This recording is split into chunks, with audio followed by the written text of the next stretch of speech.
The bunting stretched across St. Bartholomew's village green with the cheerful determination of an English summer that refuses to acknowledge the approaching autumn. Red, white, and blue triangles fluttered in the gentle breeze, casting dancing shadows across the carefully arranged stalls of the annual harvest fete. The scent of fresh-baked scones mingled with the earthy sweetness of prize-winning marrows and the delicate perfume of late roses from Mrs. Pemberton's garden. It was, by all appearances, a scene of perfect rural tranquility in the village of Little Mayfield, the sort of afternoon that photographers from London magazines sought to capture as the essence of unspoiled England. Miss Jane Marple sat beneath the spreading branches of an ancient oak tree, her knitting needles moving with the steady rhythm of long practice as she worked on what appeared to be a christening shawl of finest white wool. Her pale blue eyes, however, were far more occupied with the human tableau spread before her than with the intricacies of her lacework. At 73, Miss Marple had learned that the most fascinating stories were not found in the lending library, but in the small dramas that unfolded whenever people gathered together, believing themselves unobserved. The vicar's wife, Mrs. Clement, bustled between the jam stall and the white elephant table with the harried efficiency of a woman determined that everything should proceed exactly as it had for the past 20 years. Her assistant, Miss Dorothy Fairfax, a spinster of uncertain age whose devotion to good works was matched only by her talent for discovering everyone else's business, arranged and rearranged the prizes for the tombola with the precision of a military strategist. Colonel Bantry, retired and perpetually red-faced, held court near the beer tent, regaling anyone within earshot with tales of his service in India, while his wife maintained her position at the cake stall with the weary patience of a woman who had heard these stories countless times before. It was into this scene of organized cheerfulness that Mr. Silas Weatherby made his appearance, wheeling his red bicycle with its distinctive canvas post-bag still strapped to the handlebars. As Little Mayfield's postman for nearly 30 years, Silas was as much a fixture of village life as the Norman church tower or the duck pond. His arrival at the fete was not unusual. Indeed, Silas rarely missed a village gathering, but Miss Marple's keen eyes immediately detected something different about his demeanor this afternoon. Where Silas typically moved with the confident stride of a man who knew every lane and cottage in his territory, today he seemed hesitant, almost furtive. His weathered face, usually ruddy with health and good humor, had taken on a grayish pallor that spoke of sleepless nights and troubled thoughts. Most telling of all, his hands shook slightly as he fumbled with the strap of his post-bag, and Miss Marple observed that he kept glancing over his shoulder as if expecting to find someone following him. "Afternoon, Mr. Weatherby," called Mrs. Clement as she noticed the postman's arrival. "How lovely that you could join us. I do hope you'll try some of Mrs. Bantry's seed cake. She's quite outdone herself this year."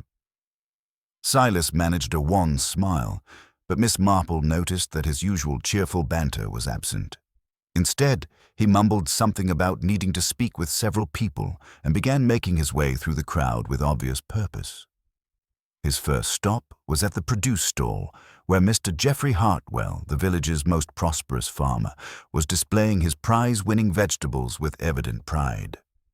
The conversation between the two men was brief and conducted in hushed tones, but Miss Marple's sharp hearing caught fragments that made her pause in her knitting. She heard Silas mention something about letters that shouldn't have been sent and people who won't be pleased, while Mr. Hartwell's responses seemed increasingly agitated. The farmer's face, already flushed from the afternoon sun, deepened to an alarming shade of purple before Silas hurried away, leaving Hartwell staring after him with an expression that could only be described as murderous. Silas's next destination was the flower stall, where Mrs. Agatha Thornfield, the village's acknowledged beauty despite her 40-odd years, was arranging late roses with the sort of studied grace that suggested an audience was always watching. The postman's approach caused her to stiffen visibly, and Miss Marple observed the way Mrs. Thornfield's elegant hands clenched among the rose stems when Silas leaned close to whisper something in her ear. Whatever he said caused the color to drain from her carefully powdered cheeks, and she stepped back as if he had struck her. "I'm sure I don't know what you mean," Mrs. Thornfield said in a voice that carried clearly across the green, though it trembled with barely suppressed emotion. "And I'll thank you not to spread such wicked gossip at a church fete, of all places." But Silas was already moving away, his canvas bag bouncing against his hip as he approached the bookstall where Miss Letitia Blackwood, the village's retired school mistress, was arranging volumes of improving literature with military precision. The conversation here was even briefer, but its effect was no less dramatic. Miss Blackwood, a woman whose composure had withstood 30 years of unruly pupils, actually stepped backward and knocked over a carefully arranged pyramid of prayer books. Miss Marple's knitting needles had long since stilled as she watched this extraordinary performance. In her experience, when a man began making rounds to speak privately with various members of a small community, it usually meant one of two things: either he was collecting debts or he was in possession of information that others preferred to keep private. Given Silas Weatherby's profession and his obvious distress, she strongly suspected the latter. The afternoon sun was beginning to slant through the oak leaves when Silas made his final approach, this time to the tea tent where Lady Constance Fairfax, the village's social arbiter and Miss Dorothy's elder sister, was presiding over the silver service with regal authority. The conversation here was the longest yet, and Miss Marple watched as Lady Constance's imperious expression gradually gave way to something approaching panic. The elegant teacup in her ladyship's hand began to rattle against its saucer, and she set it down with such force that several nearby ladies turned to stare. "Mr. Weatherby," Lady Constance said in a voice that carried the authority of generations, "I think you have said quite enough. More than enough, in fact." But Silas shook his head, his face now showing a determination that hadn't been there earlier. "Begging your pardon, milady, but I don't think I have. There are things that need to be said and people who need to know the truth about what's been going on in this village." With that declaration, he turned and walked toward the center of the green, where the small platform used for announcements stood waiting. Miss Marple felt a familiar prickle of unease, the same sensation she had experienced in the past when ordinary situations were about to become decidedly extraordinary. Silas climbed onto the platform and cleared his throat, his canvas post bag still clutched tightly in his hands. The cheerful chatter of the fete gradually died away as people began to notice the postman's unusual position and grave expression. "Ladies and gentlemen," Silas began, his voice carrying clearly across the green, "I have something important to tell you all. Something about letters that have been sent, and secrets that have been kept, and the truth about certain people in this village who aren't what they pretend to be." He reached into his post bag and withdrew a handful of envelopes, holding them up for all to see.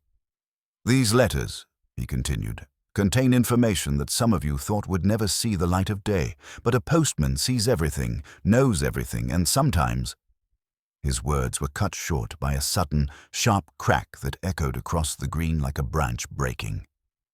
Silas Weatherby swayed for a moment on the platform, his eyes wide with surprise, before pitching forward to land motionless on the grass below. The handful of letters scattered like autumn leaves, their secrets spilling across the green as the fate's cheerful atmosphere shattered into screams and chaos. Miss Marple rose from her chair beneath the oak tree, her knitting falling forgotten to the ground. In her long experience of human nature, she had learned that when secrets were threatened with exposure, people would go to extraordinary lengths to protect them. The question now was not whether Silas Weatherby had been murdered. That much was abundantly clear, but which of his afternoon conversations had signed his death warrant? As the villagers of Little Mayfield gathered around their fallen postman, Miss Marple's pale blue eyes began their careful inventory of faces, expressions, and reactions. Somewhere among these shocked and horrified neighbors was someone who had decided that some secrets were worth killing to protect. And as the church bells began to toll the hour with solemn finality, Miss Marple knew that the real mystery was just beginning. The immediate aftermath of Silas Weatherby's collapse revealed as much about Little Mayfield's residence as any formal investigation might have done. Miss Marple, her knitting forgotten in her lap, observed the scene with the practiced eye of someone who had learned that human nature displayed its truest colors in moments of crisis. Some villagers rushed forward with genuine concern, others hung back in shocked silence, and a telling few seemed more concerned with calculating consequences than grieving for the fallen postman. Dr. Haydock was the first to reach Silas, his medical bag materializing with the efficiency of long practice. The physician's examination was swift but thorough, and when he straightened to address the anxious crowd, his expression carried the gravity of unwelcome news. "I'm afraid there's nothing to be done," he announced quietly. "Poor Weatherby appears to have suffered a fatal heart attack." A collective gasp rippled through the gathering, followed by the sort of hushed murmuring that accompanies unexpected tragedy. Mrs. Clement wrung her hands, her organizational prowess now entirely focused on the horror before her. "Poor Silas," she whispered. "He did seem rather poorly when he arrived. I should have insisted he sit down with some tea." "Heart trouble runs in the Weatherby family," added Miss Dorothy Fairfax with the authority of someone who made it her business to know everyone's medical history. "His father went the same way, sudden-like, though he was considerably older than poor Silas." Miss Marple, however, found herself troubled by several details that seemed to escape the good doctor's attention. The scattered letters, for instance, were already being gathered by helpful hands, though she noted with interest that Mrs. Thornfield had managed to secure at least 3 envelopes before anyone else could examine them. Colonel Bantry had positioned himself strategically near the platform, his military bearing allowing him to direct the crowd's movement while maintaining a sharp eye on who retrieved what from the grass. Most disturbing of all was a small, dark stain on Silas's postal uniform, just below his left shoulder blade, that looked suspiciously like blood. Miss Marple had also distinctly heard what sounded remarkably like a gunshot just before the postman fell, a sharp crack that seemed far too precise to be dismissed as a car backfiring on the distant main road. As Dr. Haydock prepared to have the body moved, Miss Marple approached with her characteristic diffidence. "Doctor, forgive me for asking, but are you quite certain it was his heart? Only I couldn't help but notice that sharp sound just before he fell. Rather like a gunshot, wouldn't you say?" The physician looked up with mild irritation. "Miss Marple, I can assure you that what you heard was most likely a motorcar backfiring. Heart attacks can be quite sudden, particularly in men who've been under considerable stress." "Of course, Doctor," Miss Marple replied meekly, though her pale blue eyes continued their careful inventory of faces and reactions. In her experience, when a man died just as he was about to reveal secrets, it was rarely a coincidence. The arrival of Inspector Craddock from the county constabulary brought a semblance of official order to the proceedings. The competent young policeman listened politely to Dr. Haydock's assessment, took statements from witnesses who confirmed that Silas had seemed unwell, and appeared ready to close the matter as a tragic but unremarkable death. Meanwhile, the villagers had begun the inevitable process of assigning blame and deflecting suspicion. "It must have been a stranger," declared Mr. Hartwell with defensive bluster. "Someone passing through. A tramp, perhaps, or one of those motor bandits from the city. No one from Little Mayfield would ever—" His voice trailed off, but Miss Marple observed that his eyes carefully avoided those of Mrs. Thornfield, who clutched a wilting bouquet as if it were a shield. "Nonsense, Geoffrey," Miss Letitia Blackwood interjected, adjusting her spectacles with characteristic precision. "A stranger wouldn't care for Silas's secrets. This was personal. He was about to expose something important, wasn't he?" Her sharp gaze lingered meaningfully on Lady Constance Fairfax, who was being attended by her sister with smelling salts. Lady Constance, once revived, managed a tremulous sigh. "It's all so terribly unfortunate. To suggest that one of us... It's simply unthinkable." Yet her eyes, too, flickered nervously between Mrs. Thornfield and Mr. Hartwell, as if seeking reassurance that certain secrets remained buried. Miss Marple listened to these exchanges with growing interest, noting how quickly the community had rallied to the comforting theory of an outside threat. She observed the subtle shifts in eye contact, the nervous gestures, and the way certain individuals gravitated toward each other, while others maintained careful distance. The air was thick with unspoken accusations and barely concealed anxieties. When Inspector Craddock finally approached her, Miss Marple shared her concerns about the sound she had heard and the curious behavior she had witnessed. "You're suggesting this wasn't a natural death?" he asked, his tone suggesting professional skepticism tempered by respect for her past insights. "I'm not suggesting anything definite, Inspector," she replied carefully. "But I do think it might be worth examining those letters that Mr. Weatherby was so anxious to share. In my experience, when secrets are threatened with exposure, people sometimes take extraordinary measures to protect them." As the shadows lengthened and the festive bunting fluttered mockingly in the evening breeze, Miss Marple remained beneath her oak tree, her knitting once again in her hands, but her mind occupied with far more complex patterns. The tranquil surface of Little Mayfield had been shattered, revealing the murky depths of suspicion and fear beneath. Somewhere among these shocked and horrified neighbors was someone who had decided that some secrets were worth killing to protect. The following morning brought the sort of persistent drizzle that seemed to mirror Little Mayfield's dampened spirits, transforming the cheerful bunting from yesterday's fete into sodden reminders of tragedy. Miss Marple, having spent a restless night pondering the events she had witnessed, decided that a visit to the post office would serve the dual purpose of purchasing stamps and perhaps learning something more about poor Silas Weatherby's final days. The village had awakened to find Inspector Craddock and his constables methodically examining the scene, their official presence lending gravity to what many still hoped might prove a natural death. Yet Miss Marple had observed enough of human nature to know that when a man died, just as he was about to expose secrets, coincidence was rarely the explanation.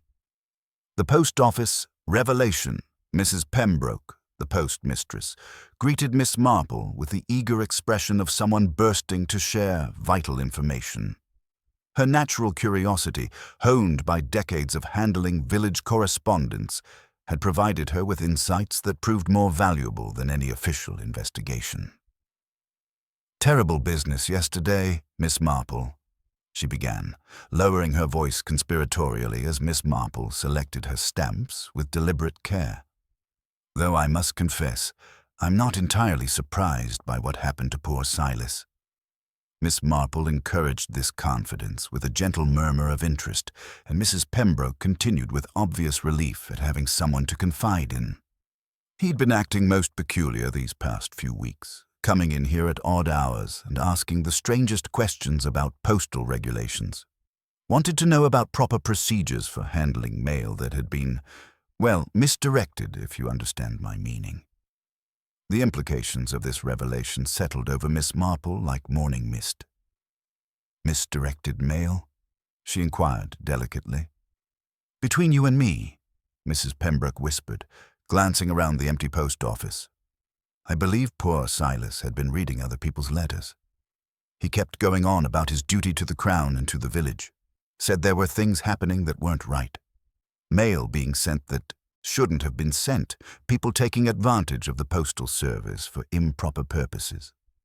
Miss Marple's pale blue eyes sharpened with interest. A postman who had discovered secrets through intercepted correspondence would indeed possess dangerous knowledge. "Did he mention keeping any sort of record of these irregularities?" "Oh, yes," Mrs. Pembroke nodded emphatically. "He was quite methodical about it, documenting everything proper-like. Said he had a special place where he kept important documents, somewhere safe where no one would think to look. He was terribly secretive about the location. Said it was better if no one knew in case something happened to him." She paused, suddenly struck by the prophetic nature of those words. "Rather chilling now, isn't it?" Village gossip and observations. Miss Marple's next stop was a visit to her friend Mrs. Bantry, who could always be counted upon for both excellent tea and comprehensive village intelligence. She found Mrs. Bantry in her morning room, still visibly shaken by the previous day's events. "Jane, my dear," Mrs. Bantry exclaimed, setting aside her needlework with obvious relief, "I've been quite unable to settle to anything since yesterday. That poor man collapsing right there in front of everyone. It's given me such a turn." As they settled with their tea, Miss Marple gently steered the conversation toward the crucial details she had observed. "I couldn't help but notice how efficiently everyone helped gather up those scattered letters when poor Mr. Weatherby fell. Such community spirit in a moment of crisis." Mrs. Bantry's expression grew troubled. "That's rather the peculiar thing, actually. When I asked Mrs. Thornfield about it later, she collected quite a few, you know. She claimed she'd only picked up empty envelopes. Said the contents must have blown away in the wind." She paused significantly. "But there wasn't any wind to speak of, was there?" Indeed, there hadn't been. Miss Marple filed this information away with growing certainty that the evidence had been deliberately collected and concealed. "And I suppose Mr. Hartwell and Lady Constance were equally helpful in the cleanup." "Oh yes, most diligent about checking the grass thoroughly. Even Colonel Bantry seemed unusually focused on ensuring nothing was overlooked." Mrs. Bantry sipped her tea thoughtfully. "It struck me as odd at the time. Usually Arthur leaves such details to others, but yesterday he was quite insistent about being thorough." The official confirmation. As afternoon shadows lengthened, Inspector Craddock arrived at Miss Marple's cottage with news that confirmed her darkest suspicions. His usually composed demeanor carried an edge of grim determination as he accepted her offer of tea. "Miss Marple," he began without preamble, "I must thank you for your insistence yesterday about examining Mr. Weatherby more thoroughly. Dr. Haydock's initial assessment of heart failure has proven inadequate." Miss Marple set down her teacup with careful precision. "Indeed, Inspector." A more detailed examination revealed a small puncture wound between his ribs, barely visible, easily dismissed as a scratch in the initial confusion. The wound was made by something very thin and sharp, most likely a hatpin or a large needle. Something that could be carried without suspicion and used without drawing attention. His expression was grave. "Silas Weatherby was murdered, Miss Marple, deliberately and with considerable forethought." The revelation settled between them with the weight of certainty. Miss Marple had suspected as much, but hearing it confirmed brought the reality into sharp focus. "A hatpin," she mused quietly. "How very domestic, and how convenient that such a weapon would be readily available to almost anyone at a village fete." "Precisely," Inspector Craddock agreed. "The murderer was someone who understood both Silas's habits and the dynamics of village life well enough to plan this carefully. The choice of weapon suggests intimate knowledge of what would be available and what would go unnoticed in the immediate aftermath." Reflections on human nature. As the inspector departed and evening settled over Little Mayfield, Miss Marple sat by her window, her knitting needles moving with automatic precision while her mind worked through the implications of what she had learned. Silas Weatherby had been a man burdened with dangerous knowledge, secrets gleaned through his professional access to private correspondence. His decision to finally expose these secrets had cost him his life, but not before he had carefully documented everything and hidden his evidence somewhere safe. The murderer was almost certainly among those who had spoken privately with Silas at the fete, someone whose secrets were so damaging that death seemed preferable to exposure. The swift collection of the scattered letters suggested advanced planning or at least quick thinking under pressure. Most telling of all, the choice of weapon spoke of someone who understood that in the chaos following Silas's collapse, a small puncture wound might easily be overlooked. Miss Marple reflected on the curious dynamics she had observed, the way certain villagers had gravitated toward each other while others maintained careful distance, the nervous gestures and carefully constructed composure that betrayed deeper anxieties. In her long experience of human nature, she had learned that the most dangerous secrets were often the most ordinary ones.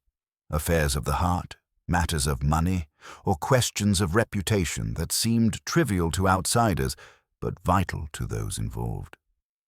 Somewhere in Little Mayfield, a murderer was walking among neighbors who trusted them, someone who had killed once to protect their secrets and might well kill again if threatened with exposure.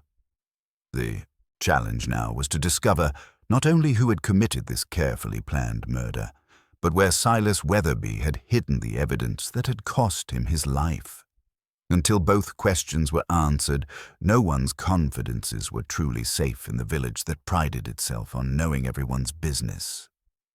The rain continued to fall, washing away the last physical traces of yesterday's festivities, but Miss Marple knew that the emotional residue would linger much longer. Fear was spreading through Little Mayfield like ripples in a pond, and until the truth was revealed, the village's carefully maintained facade of tranquility would remain forever shattered. The parish hall had been transformed into Inspector Craddock's temporary headquarters, its familiar scent of beeswax polish and damp wool now mingling with the sharper odors of official business. Trestle tables that had hosted countless village meetings were pressed into service as makeshift desks, their surfaces scattered with witness statements and evidence bags. Miss Marple, granted permission to observe due to her past assistance in similar matters, positioned herself in a corner chair with her ever-present knitting, rendering herself nearly invisible through the simple expedient of appearing harmless and unimportant. The farmer's bluster. Geoffrey Hartwell arrived first, his heavy boots echoing against the wooden floor as he scraped mud from their soles with obvious agitation. Miss Marple's observant eyes noted that the chalky residue clinging to his footwear differed markedly from the rich, dark loam of his farmland, a detail that suggested recent travel to areas beyond his usual territory. His great hands gripped his cap with such force that the seams strained visibly, betraying an anxiety that his bluff manner couldn't entirely conceal. "You had words with Weatherby before he mounted that platform," Inspector Craddock stated without preamble, his tone professionally neutral but watchful. Hartwell's face, already flushed from the morning air, deepened to an alarming shade of purple. "Words? I told the meddling fool to mind his own business. That's what I told him. He had no right at all, poking about in private correspondence. If the Agricultural Board saw fit to write to me about quotas and payment schedules, that's between me and them, not for every busybody in the village to gossip about." The admission came too readily, Miss Marple thought, as if rehearsed to deflect attention from more damaging secrets. Men of Hartwell's temperament rarely bothered with elaborate deceptions when simple denial would suffice. "What exactly did he threaten to reveal?" Craddock pressed. "Said there were letters that might change how folk thought of me," Hartwell muttered, his eyes sliding away from direct contact. "Claimed he'd be forced to make them public if I didn't set things straight, as he put it." "Set what straight? That I've borrowed against next harvest because of a poor growing season? Every farmer in the county knows the struggles we've faced this year." Miss Marple observed how Hartwell's explanation focused entirely on financial embarrassment, while carefully avoiding any mention of what other correspondence might have passed through Silas's hands. In her experience, when people volunteered partial truths, they were usually concealing more significant deceptions. The beauties composed defense. Mrs. Agatha Thornfield entered with the studied grace of someone accustomed to making entrances, her dove-gray ensemble perfectly coordinated despite the early hour. Yet Miss Marple's practiced eye detected subtle signs of strain beneath the careful composition, a slight tremor in the gloved hands, shadows beneath the eyes that powder couldn't quite conceal, and an air of brittle control that suggested considerable effort to maintain appearances. "You appeared distressed during your conversation with the deceased," Craddock observed, consulting his notes. "Distressed?" Mrs. Thornfield's laugh carried a note of forced lightness. "I was indignant, Inspector. Mr. Weatherby had the audacity to suggest that my correspondence with friends in London was somehow improper, as if a widow cannot maintain social connections without inviting scandal. Her fingers moved restlessly over her handbag, and Miss Marple noted the elegant hatpin securing her fashionable cloche. Shorter than the elaborate Victorian varieties, but still quite capable of inflicting precise damage. He implied that certain letters in his possession might compromise your reputation. He implied many things, none of them worthy of repetition in civilized company. Mrs. Thornfield replied sharply. I write to Cootes Bank regarding my late husband's investments. I correspond with old friends about social matters, and I occasionally contribute to charitable causes that require discretion. If our postman found such activities suspicious, it speaks more to his deteriorating mental state than to any impropriety on my part. Miss Marple found it interesting how Mrs. Thornfield, like Hartwell, had prepared explanations for potentially compromising correspondence while simultaneously attacking Silas's credibility. Such coordination suggested either remarkable coincidence or careful planning. The schoolmistress's calculated response. Miss Letitia Blackwood presented herself with the punctuality and bearing of someone accustomed to maintaining classroom discipline. She sat rigidly upright, hands folded precisely, her steel-rimmed spectacles reflecting the pale morning light as she fixed Inspector Craddock with an unwavering stare. I understand you wish to discuss my conversation with Mr. Weatherby, she began before Craddock could speak. I've already informed your constable that he approached me regarding correspondence concerning a former pupil, a matter of ancient history that has no bearing on current circumstances. Yet witnesses observed that you appeared quite shaken by whatever he revealed. Miss Blackwood's composure remained intact, though Miss Marple detected a slight tightening around her eyes. A woman of my years is entitled to a moment's distress when confronted with specters from her professional past. Mr. Weatherby suggested that a letter of recommendation I had provided years ago for a young man had proven misguided, that the individual in question had subsequently disgraced himself. If true, it would represent a failure of judgment on my part, but hardly a criminal matter. The explanation was more sophisticated than those offered by her predecessors, Miss Marple noted, acknowledging potential embarrassment while minimizing its significance. Yet there was something in the retired schoolmistress's manner that suggested the stakes were considerably higher than a simple error in character assessment. The aristocrat's evasion. Lady Constance Fairfax arrived without waiting to be summoned, sailing into the parish hall with the imperious bearing of someone accustomed to controlling conversations rather than submitting to them.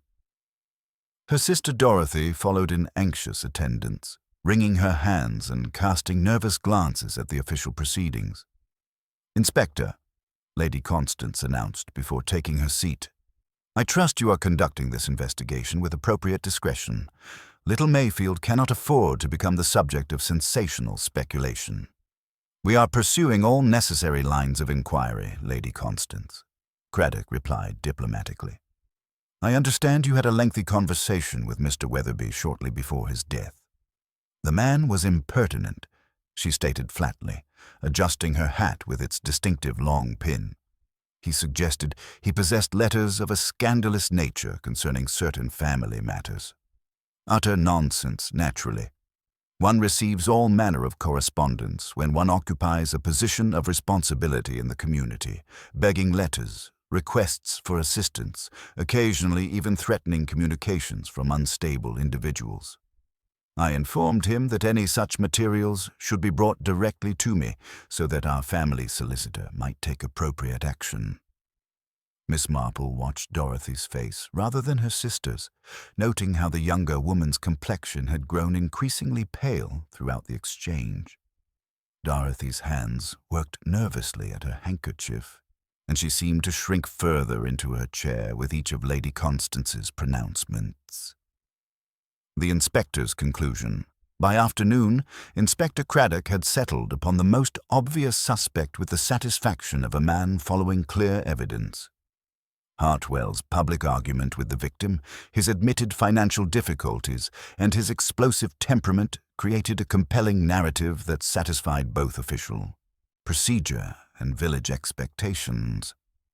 The man has motive, opportunity, and the disposition for violence, Craddock explained to Miss Marple as they reviewed the day's interviews. His alibi for the precise moment of murder is weak, and his reaction to questioning suggests consciousness of guilt. Miss Marple continued her knitting with steady concentration, though her pale blue eyes remained thoughtful.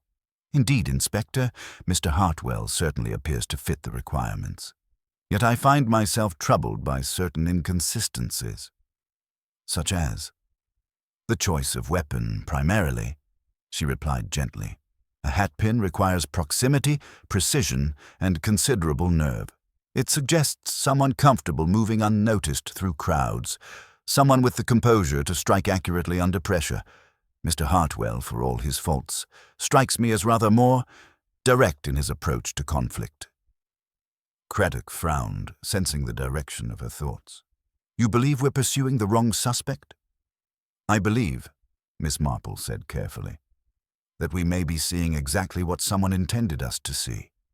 In my experience, when a solution appears too convenient, it often is. The murderer demonstrated considerable sophistication in both method and timing. Such calculation suggests a mind capable of more complex deceptions than simply eliminating a threat.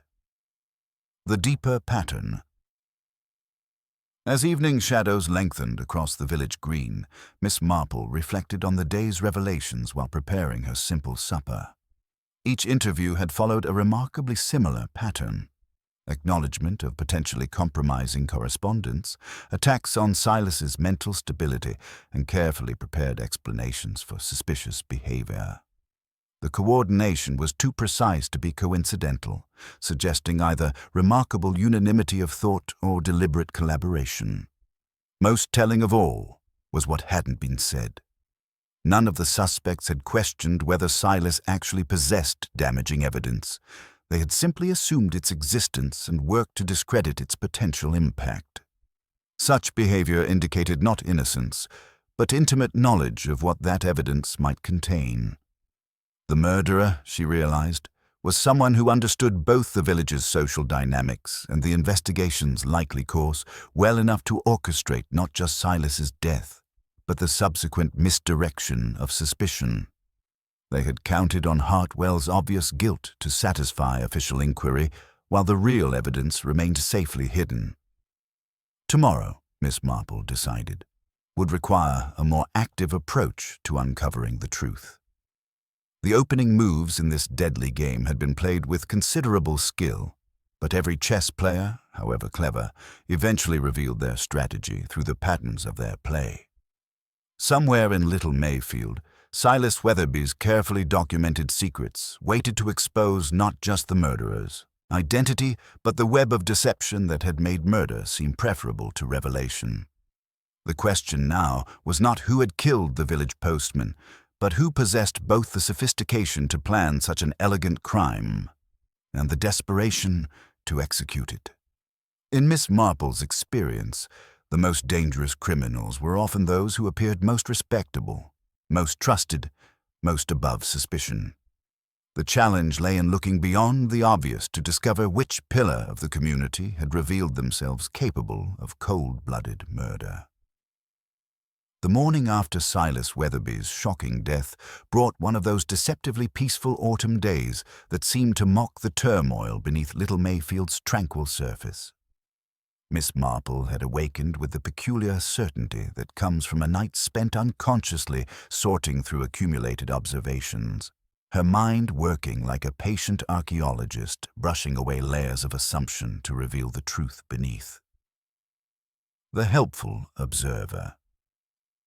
She presented herself at the parish hall with a jar of her own damson jam for Mrs. Clement, since you must be quite out of everything after yesterday, dear, and remained to help fold bunting, stack trestles, and restore order to the chaos left by tragedy. The vicar's wife, grateful for competent hands and quiet conversation, hardly noticed when Miss Marple's tidying took her from corner to corner of the hall, her pale blue eyes cataloguing details that others had overlooked in their haste to return to normalcy. It was while helping to clear the corner where Silas Weatherby's red bicycle still leaned against the wall, awaiting removal to the police station, that Miss Marple's attention was caught by something that had puzzled her since yesterday's events. The bicycle itself seemed ordinary enough, its canvas postbag empty now, its frame speckled with yesterday's rain. Yet something about it nagged at her memory, some detail that didn't align with her understanding of the tragedy that had unfolded. The crucial realization. As she moved about her helpful tasks, Miss Marple's mind returned obsessively to those final moments when Silas had mounted the platform. She could see him clearly in her memory, reaching into his postbag and withdrawing what witnesses had described as a handful of envelopes. But Miss Marple's sharp recollection, unclouded by the panic that had followed, revealed a detail that everyone else had missed in their shock and horror. Those envelopes had not been addressed in the usual manner. They hadn't borne the distinctive handwriting of villagers or the formal printed addresses of businesses. Instead, they had appeared blank on the front, or perhaps bore only small cryptic notations, almost like an internal filing system. One envelope, she distinctly remembered, had seemed to bear S.W. Private scrawled neatly in the corner. The significance of this observation struck her with quiet force. These were not letters awaiting delivery. They were Silas Weatherby's collected evidence. The methodical postman hadn't been threatening to gossip about secrets. He had been prepared to present documented proof of wrongdoing. This elevated the stakes considerably and explained the murderer's desperate action. They hadn't merely silenced a gossiping postman. They had eliminated someone who possessed concrete evidence of their transgressions. The hidden cash. This realization led Miss Marple to examine Silas's bicycle with renewed interest. A man methodical enough to document secrets would likely have prepared for the possibility that his evidence might be needed. Her fingers, experienced in the delicate work of lace-making, explored the bicycle's familiar components with gentle precision. The bell, she noticed, gleamed more brightly than the rest of the frame, as though it had been handled frequently by anxious fingers. With the careful touch that came from years of intricate needlework, Miss Marple discovered that the bell's brass cap turned easily in her fingers. Inside, where one would expect nothing at all, lay a tightly rolled slip of paper weighted by a foreign coin, the sort soldiers brought home and children treasured. The paper bore Silas's neat handwriting. In plain sight, 342 first, full record safe. The cryptic message was accompanied by a small diagram showing a rectangle with 3 slots and an arrow pointing to the center. Below it, a faint smear of blue paint had transferred from whatever surface the paper had touched. Miss Marple's memory immediately supplied the connection. The church notice board, recently painted bright blue by the Sunday school children, and the hymn number board in the porch that displayed 3 numbers in narrow slots. The evidence revealed. A brief, careful investigation of the church porch confirmed her deduction. Behind the center hymn number, 342, Miss Marple discovered a second piece of evidence, a narrow strip of paper protected by oilskin and bearing what appeared to be a coded record of Silas's discoveries. The entries were dated and marked with initials followed by symbols. GH with a pound sign, AT with a heart, LB with a cross, CF with a crown, DF with a diamond. Each symbol seemed to represent a different category of secret. Money troubles, romantic entanglements, matters of conscience, issues of social position, and something else. Perhaps duty or obligation. The innocent-looking marks were clearly Silas's private system for cataloging the compromising information he had discovered through his access to the village's correspondence. Most significantly, at the bottom of the list was a final notation. Full documentation in secure location. If discovered, complete exposure necessary for justice. The strategic implications. Miss Marple carefully returned the evidence to its hiding place, her mind racing through the implications of her discovery. Silas had been far more thorough than anyone had realized. This partial record suggested the existence of a much larger cache of documented evidence, letters, copies, perhaps even photographs, hidden somewhere the murderer hadn't yet found. The killer's swift collection of the scattered envelopes after Silas's death now took on new meaning. They had been desperately trying to assess what evidence might have been exposed, not knowing that the real treasure trove remained hidden.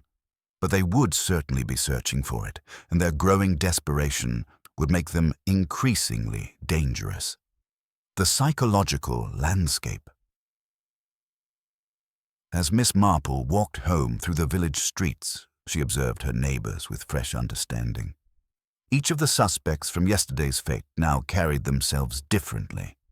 Mrs. Thornfield's usual graceful composure seemed more brittle, Mr. Hartwell's bluster more defensive, Lady Constance's imperious manner more forced. Even Miss Blackwood, the retired schoolmistress, appeared to be maintaining her dignity through visible effort. One of these respected members of the community had committed murder to protect their secrets, and they would kill again if they felt cornered. The challenge now was not merely to identify the killer, but to do so before they could locate and destroy Silas's comprehensive documentation. Miss Marple reflected on the curious irony that in a village where everyone claimed to know everyone else's business, the most dangerous secrets had remained hidden until a methodical postman had begun to document them systematically. The race against time. The discovery had transformed the investigation from a simple matter of identifying a murderer into a race against time. Somewhere in Little Mayfield, Silas Weatherby's secure location held evidence that would not only reveal the killer's identity, but potentially expose a web of deception that reached throughout the village's social structure. The murderer knew this cache existed and would be searching desperately for it, growing more dangerous with each passing hour. Miss Marple quickened her pace toward home, her mind already working through the possibilities of where a cautious postman might hide his most valuable documentation. In her long experience of human nature, she knew that people often chose hiding places that reflected their personalities and daily routines. Silas had favored locations that were both accessible to him and invisible to others. In plain sight, as his note had indicated. The game had entered a new phase, one where observation and deduction would need to give way to more active investigation. Miss Marple had found the key that would unlock the mystery, but using it effectively would require all her understanding of human nature and her ability to think like both a methodical postman and a desperate murderer. The peaceful facade of Little Mayfield was about to be tested once again, and this time Miss Marple was determined to reach the truth before the killer could destroy the evidence that would bring them to justice. As the church bells chimed the hour with their customary serenity, Miss Marple reflected that tomorrow would require a more direct approach to uncovering Silas Weatherby's final secret. The hidden clue had been found, but the real treasure and the ultimate revelation still lay waiting to be discovered.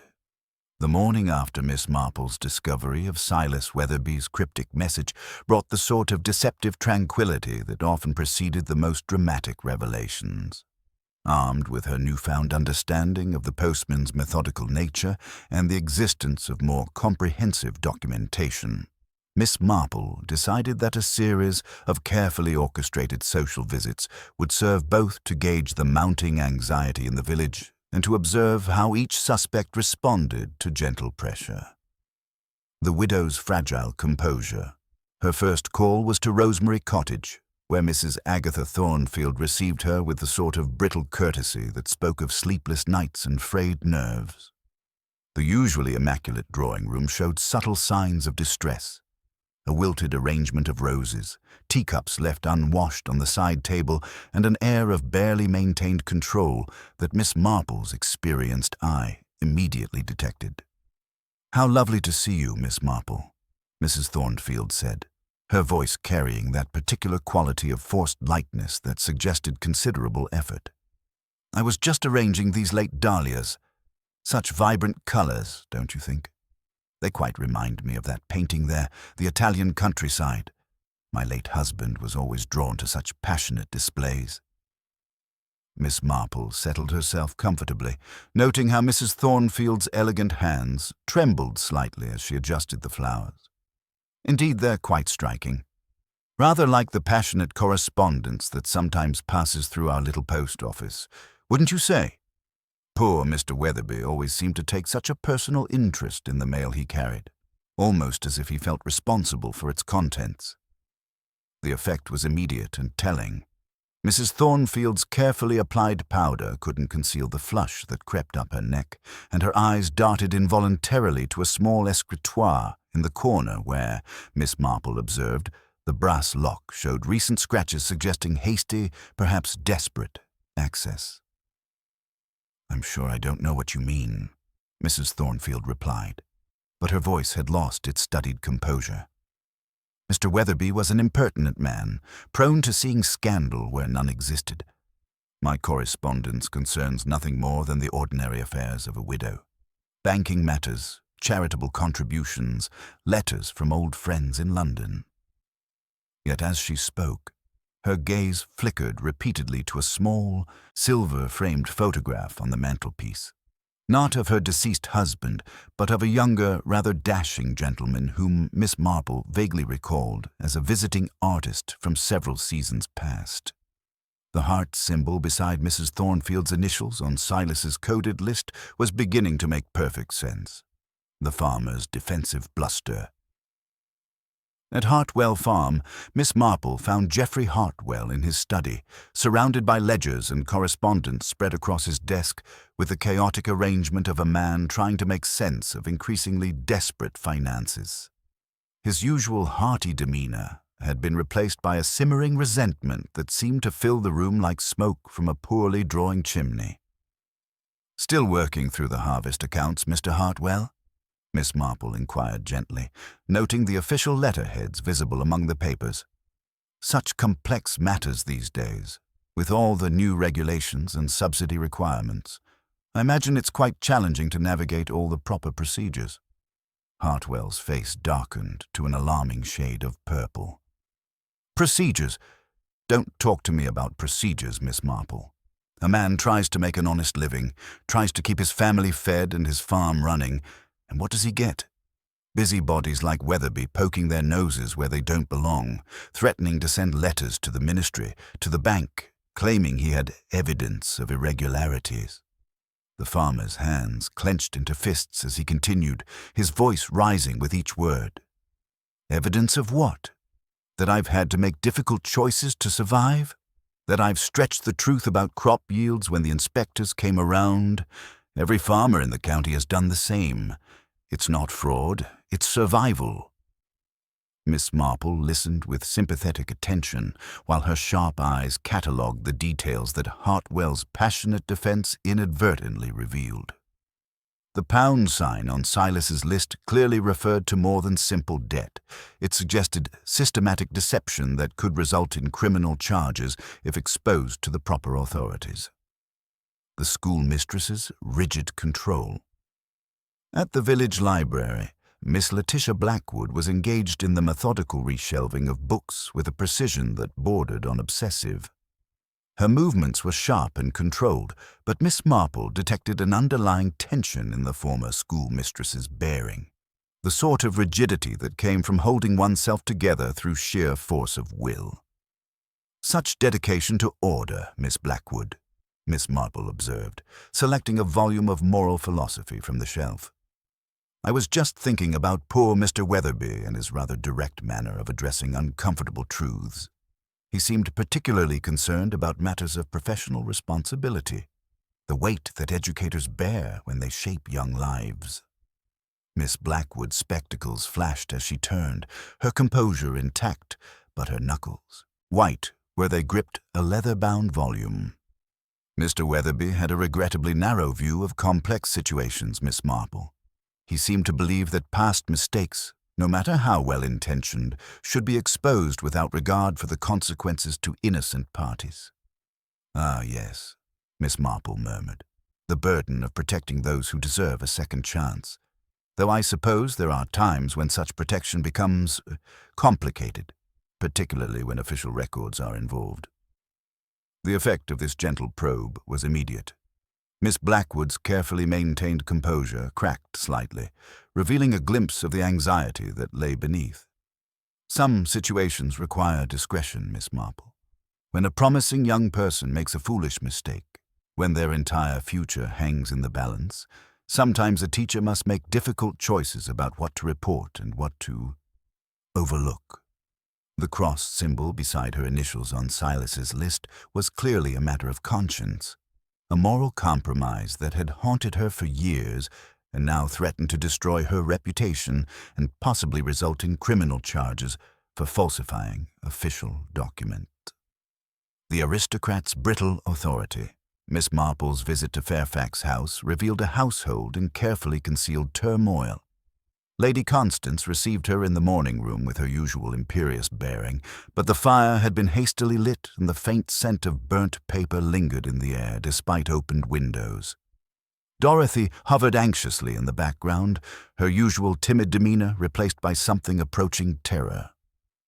"How good of you to call, Miss Marple," Lady Constance said, adjusting her hat with its distinctive long pearl-headed pin. "Though I must say, this dreadful business with poor Weatherby has quite unsettled the entire village. Such unfortunate timing, just as we were all enjoying the harvest festivities." Miss Marple settled herself near the fireplace, noting the telltale signs of recent burning and the way Dorothy's eyes darted nervously between her sister and the grate.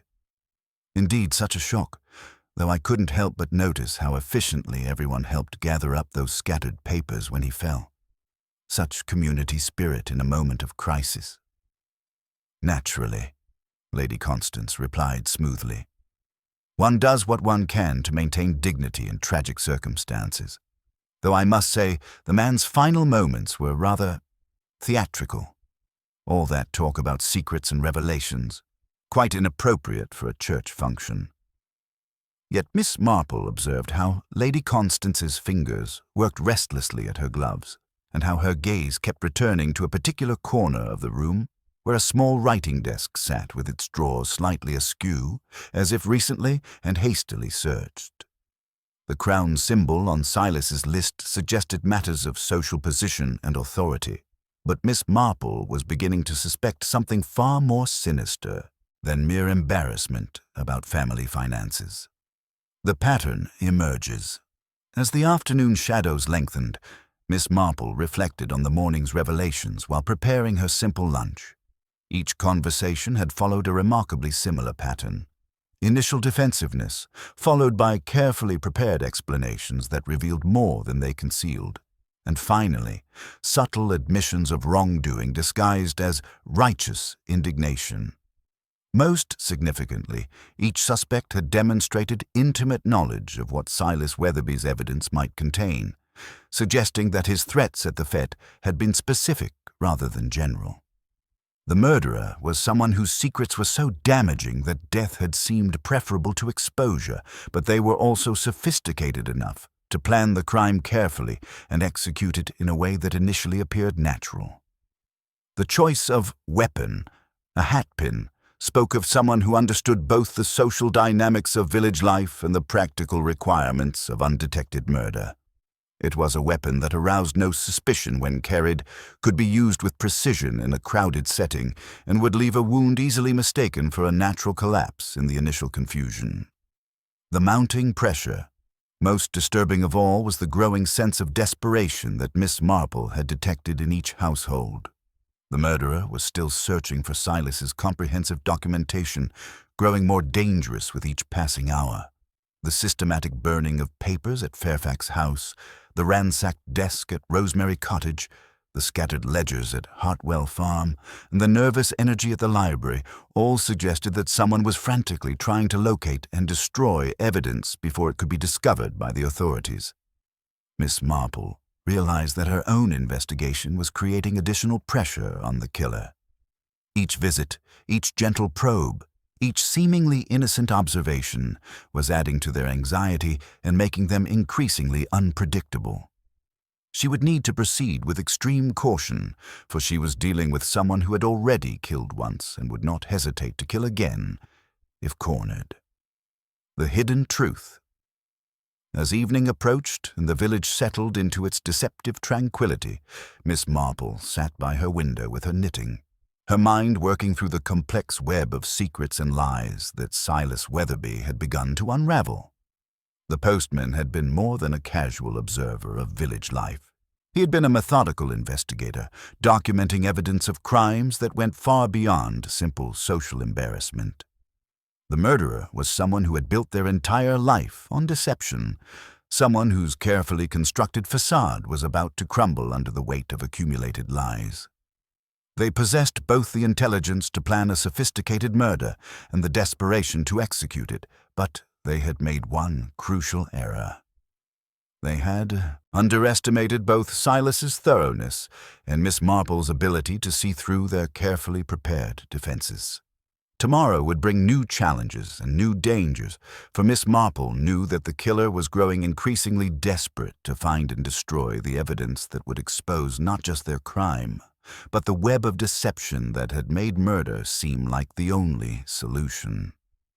The peaceful facade of Little Mayfield was about to be shattered completely, revealing the darkness that could lurk behind even the most respectable appearances. The game was entering its most dangerous phase, where observation and deduction would need to give way to more direct action. Miss Marple had identified the pattern, but proving it would require all her understanding of human nature and her ability to think like both a methodical postman and a desperate killer. The truth was within reach, but claiming it would test every skill she had developed in her long experience of human wickedness disguised as respectability. The morning following Miss Marple's careful social reconnaissance brought news that seemed to vindicate Inspector Craddock's methodical approach to criminal investigation. Geoffrey Hartwell had been arrested on the strength of damning correspondence discovered in his farmhouse. Letters in Silas Weatherby's distinctive handwriting that detailed specific financial irregularities and threatened exposure to the Ministry of Agriculture. The farmer's explosive temperament, his public argument with the deceased, and his inability to account for his precise whereabouts during the crucial moments had created a compelling case that satisfied both official procedure and village expectations. The obvious solution. Miss Marple observed the arrest from her cottage window as Hartwell was led away, his face purple with indignation, protesting his innocence with the sort of bluster that often accompanies genuine outrage. Mrs. Hartwell stood rigid in her doorway, her composure maintained through visible effort, while neighbors gathered in carefully distanced clusters to witness the dramatic conclusion to their village's brief encounter with violent crime. A straightforward matter, after all, Inspector Craddock had remarked to Miss Marple as the police vehicle departed. The evidence speaks clearly enough: financial desperation, public confrontation, and the victim's own documentation of Hartwell's fraudulent activities. Sometimes the obvious solution is simply the correct one. Miss Marple had murmured appropriate agreement while privately noting several troubling inconsistencies. The letters, while certainly in Silas's handwriting, seemed almost too convenient in their clarity and completeness. In her experience, blackmailers rarely committed their threats to paper with such precision, preferring the deniability of verbal intimidation. More significantly, the choice of weapon, a hatpin requiring proximity, precision, and considerable nerve, seemed inconsistent with Hartwell's character, which tended toward direct confrontation rather than subtle manipulation. The continuing mystery. Her doubts proved prescient when, barely 24 hours after Hartwell's arrest, Little Mayfield was shaken by news that Silas Weatherby's cottage had been thoroughly ransacked. The break-in had been discovered by Mrs. Giddings during her morning rounds, the usually neat dwelling transformed into a scene of methodical destruction that spoke of desperate searching rather than casual theft.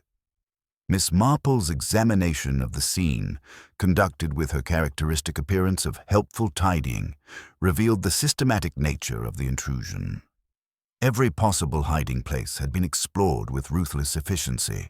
Floorboards pried up, chimney flue disturbed, even the garden shed thoroughly searched. Nothing of obvious value had been taken, but the cottage's careful order had been destroyed in what was clearly a hunt for specific documentation. Most tellingly, the search had been conducted by someone familiar with both the cottage's layout and the habits of its deceased occupant. The intruder had known exactly where to look for hidden compartments and had possessed the tools necessary for their methodical exploration. This was not the work of an opportunistic burglar, but of someone intimately acquainted with Silas's methodical nature and his likely hiding places. The planted evidence. Among the scattered contents of Silas's bedroom, Constable Davies discovered a small silver locket bearing the initials CF. The piece, clearly valuable and personal, had been wedged behind a pantry shelf in a manner that suggested concealment rather than casual storage. The discovery immediately redirected official attention toward the Fairfax family, creating a new narrative of romantic entanglement or family scandal that seemed to explain both the murder and the subsequent break-in. Miss Marple observed this development with growing certainty that they were witnessing a carefully orchestrated deception. The locket's placement was too convenient, its discovery too perfectly timed to deflect suspicion from other possibilities. In her experience, genuine evidence rarely presented itself with such dramatic clarity, particularly when it supported the most sensational possible interpretation of events. More significantly, the locket's appearance coincided with subtle changes in the behavior of several key figures. Lady Constance Fairfax, usually imperious in her composure, had arrived at the police station with visible agitation, her sister Dorothy following in obvious distress. Mrs. Thornfield had been observed making unusual visits to the church at odd hours, while Miss Blackwood's usual precision had given way to nervous energy that spoke of barely controlled anxiety. The pattern of desperation. The break-in represented a crucial escalation in the killer's strategy, revealing both their desperation and their sophisticated understanding of misdirection. Having eliminated Silas to prevent the exposure of their secrets, they now faced the more complex challenge of locating and destroying his comprehensive documentation. The murderer clearly understood that Silas's methodical nature would have produced detailed records, and they were systematically searching every possible hiding place. The choice to frame Hartwell demonstrated considerable psychological sophistication, exploiting his obvious financial difficulties and explosive temperament to create a plausible alternative narrative. The planted correspondence had been carefully crafted to support this deception, while the locket provided additional misdirection that would occupy official attention while the real search continued. Miss Marple recognized the signs of a criminal mind that operated on multiple levels simultaneously, eliminating immediate threats while preparing contingency plans and false trails to protect against discovery. This was not the work of someone acting in panic, but of a calculating intelligence that understood both human nature and the mechanics of criminal investigation. The interconnected secrets. The systematic nature of the search suggested that Silas's documentation encompassed more than simple blackmail material. His coded list had indicated multiple categories of secrets involving several prominent villagers, suggesting a web of interconnected deceptions that had evolved over years of small compromises and escalating lies. The murderer's desperation indicated that exposure would bring consequences far more serious than social embarrassment. Miss Marple began to perceive the outline of a more complex situation than simple individual guilt. The coordination she had observed in the suspects' alibis and explanations, their mutual protection and shared anxiety, suggested that Silas had uncovered not just isolated secrets, but a pattern of related deceptions that implicated multiple parties. The killer might be acting not just for personal protection, but as the designated protector of a group whose collective exposure would destroy the village's entire social structure. The escalating danger. Most troubling of all was the realization that her own investigation had not gone unnoticed. The careful questions, the gentle probes, the seemingly innocent observations, all had been noted by minds already primed for suspicion and prepared for violence. The killer's increasingly bold actions suggested a growing awareness that time was running out, that the truth was approaching despite their careful misdirection. As evening shadows gathered over Little Mayfield, Miss Marple sat in her garden with her knitting, her mind working through the complex problem of how to expose a criminal sophisticated enough to frame an innocent man while systematically destroying evidence. The peaceful facade of village life had become a carefully maintained illusion, concealing a reality where respectability masked ruthless calculation and where the preservation of secrets had already justified one murder. The hidden truth.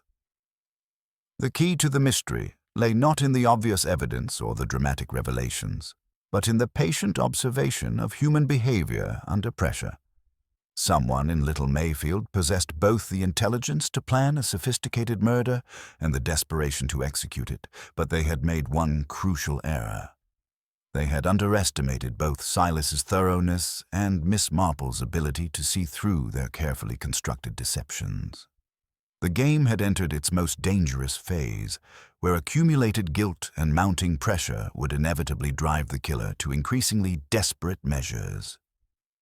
Miss Marple knew that she was now in a race against time, not merely to solve a murder, but to prevent additional violence as the truth closed in on someone who had already demonstrated their willingness to kill, to protect their secrets.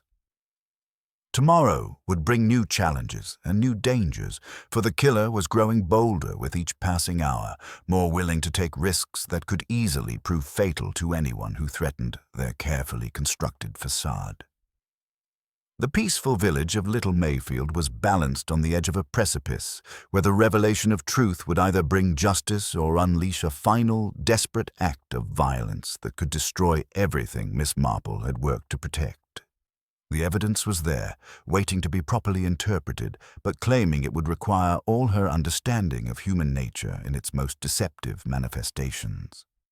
The murderer had played their opening moves with considerable skill, but every criminal, however clever, eventually revealed their true nature through the patterns of their desperation. Miss Marple had identified those patterns. Now she needed to use them to expose the truth before the killer's mounting panic drove them to claim another victim. The morning after the ransacking of Silas Weatherby's cottage brought news that seemed to provide Little Mayfield with the resolution it desperately craved, though Miss Marple found herself troubled by the very neatness of the solution. Dorothy Fairfax had been discovered in the study at Fairfax House in the early hours, overcome by gas fumes, with what appeared to be a complete confession to Silas's murder placed prominently on the writing desk. The convenient confession. Inspector Craddock arrived at Miss Marple's cottage shortly after dawn, his expression carrying the satisfaction of a man whose case had apparently solved itself. "Rather dramatic conclusion, Miss Marple," he announced, settling into her parlor chair with obvious relief. "Miss Dorothy left a full confession, admits to interfering with the post, to having secrets she couldn't, bare exposed, and to striking Silas with a hat-pin when he refused to listen to reason." Miss Marple poured tea with her customary precision while her mind worked through the implications of this development.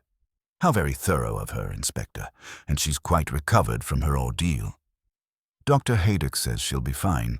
Seems she had second thoughts and opened the windows before the gas could do serious harm. The confession explains everything. Her access to correspondence through helping at the post office. Her timid nature finally driven to desperate action. Even the planted locket. She admits to hiding it at Weatherby's cottage to deflect suspicion from her family." The explanation was indeed comprehensive, Miss Marple reflected, almost suspiciously so. In her experience, genuine confessions rarely tied up every loose thread with such convenient precision. "Might I see the letter, Inspector? Sometimes the manner of expression can be quite revealing about a person's state of mind." Forensic observations. Miss Marple's examination of Dorothy's supposed confession revealed several details that troubled her considerably. The handwriting, while recognizably Dorothy's, showed none of the tremor or inconsistency one might expect from someone in extreme emotional distress. More significantly, the paper bore the watermark of expensive stationery that Dorothy, with her modest circumstances, would be unlikely to possess for personal correspondence. A visit to Fairfax House, ostensibly to offer comfort to the afflicted family, provided additional insights that deepened her suspicions. The study where Dorothy had been found showed signs of careful staging rather than genuine desperation. The gas tap bore no fingerprints, the window catch had traces of candle wax suggesting deliberate preparation, and most tellingly, the blotter beneath Dorothy's confession showed faint impressions of practice drafts written in a different, more confident hand. Poor Dorothy has always been so conscientious about family honor, Lady Constance explained when Miss Marple delicately inquired about her sister's state of mind. She felt responsible for bringing scandal upon us, though of course she had nothing to do with that dreadful locket appearing where it shouldn't have been. Miss Marple observed how Lady Constance's fingers worked restlessly at her gloves as she spoke, and how her gaze kept returning to the writing desk, where the confession had been discovered. The aristocrat's usual imperious bearing seemed more brittle than usual, maintained through visible effort rather than natural authority. The psychological test. During her visit, Miss Marple employed the sort of gentle probing that had served her well in previous investigations. Such a terrible burden for someone of Dorothy's sensitive nature, she murmured sympathetically. Though I must say, I was surprised by the clarity of her confession. In my limited experience, people in such distress rarely express themselves with such precision, almost as if the letter had been composed by someone with a clearer understanding of what needed to be said. Lady Constance's reaction was subtle but telling, a slight stiffening of her posture, a momentary tightening around her eyes. Dorothy has always been more articulate than people realize, Miss Marple. When conscience compels one to speak, the words often come with surprising clarity.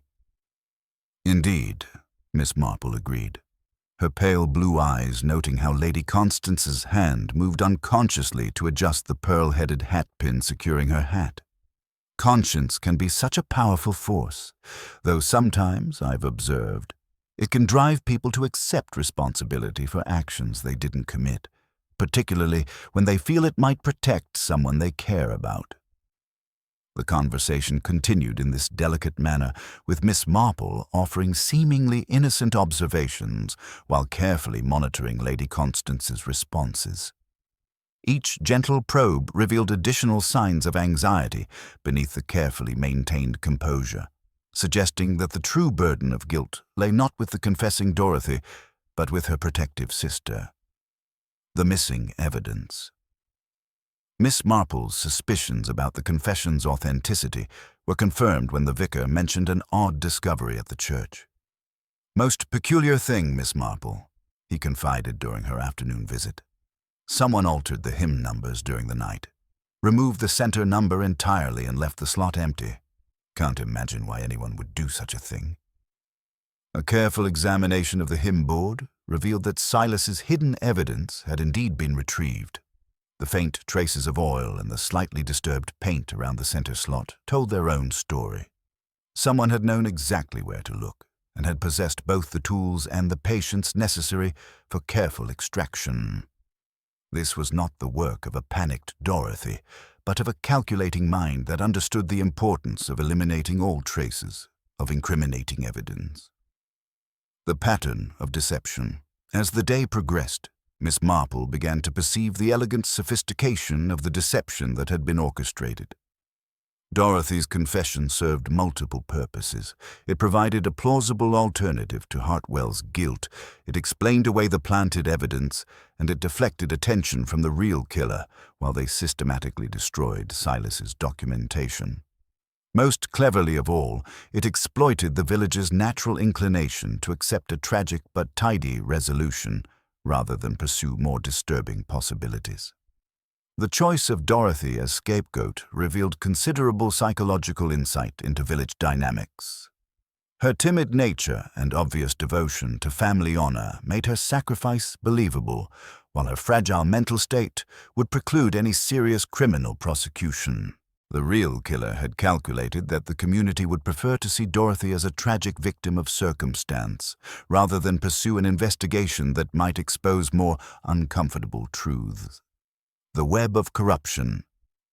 Miss Marple's growing understanding of the case suggested that Silas's murder had been committed not merely to protect individual secrets, but to conceal a systematic pattern of corruption that reached throughout the village's social structure.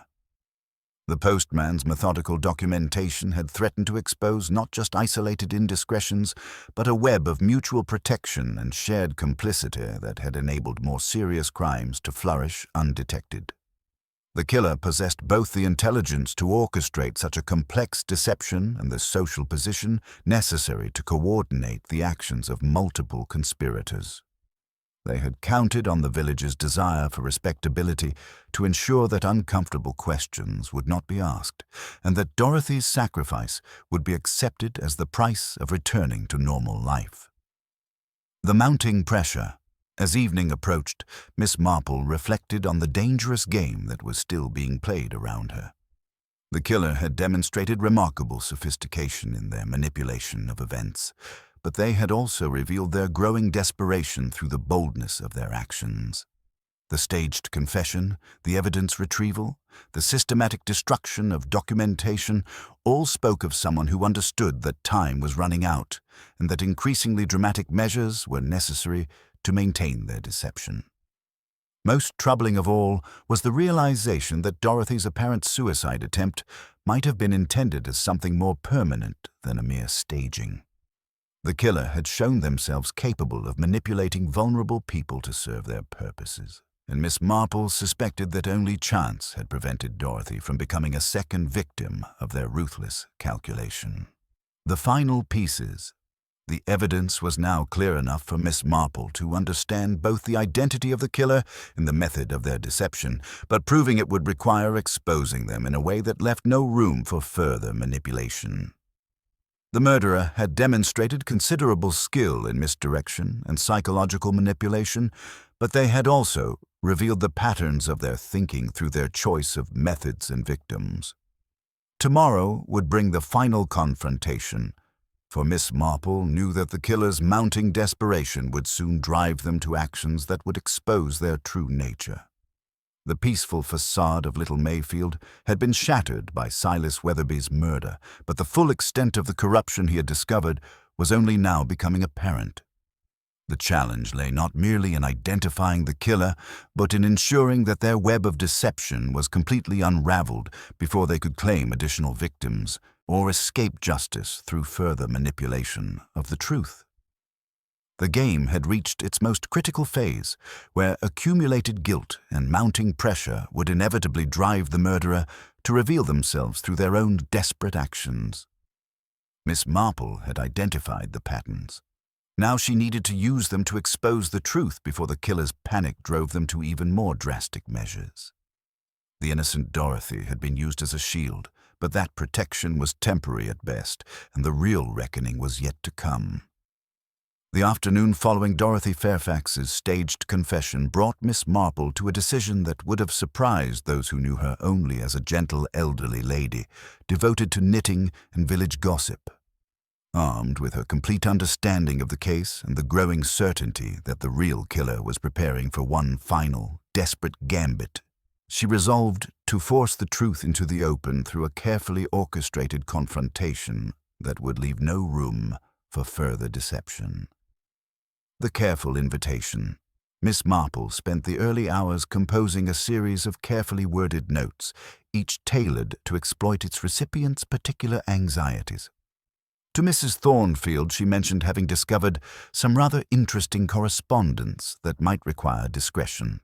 To Mr. Hartwell she hinted at evidence that could clear his name entirely. To Miss Blackwood she suggested that certain professional matters might benefit from private discussion. And to Lady Constance She simply stated that she possessed information vital to preventing further scandal to the Fairfax name. Each invitation concluded with a request for tea at 4 o'clock to discuss matters of mutual concern before they become matters of public interest. The responses came swiftly, revealing everything Miss Marple needed to know about the mounting desperation among Little Mayfield's most prominent citizens. The preparation. Miss Marple's preparations were as methodical as Silas Weatherby's own investigations had been. She arranged her modest parlor with particular care, positioning chairs to ensure clear observation of facial expressions and nervous gestures. On the side table, she placed a brown paper parcel tied with red string, its contents consisting of blank papers and old letters of no significance. However, the string had been dusted with the faintest trace of laundry bluing, and tucked among the papers was a slip of cloth bearing traces of oil from the church vestry lock.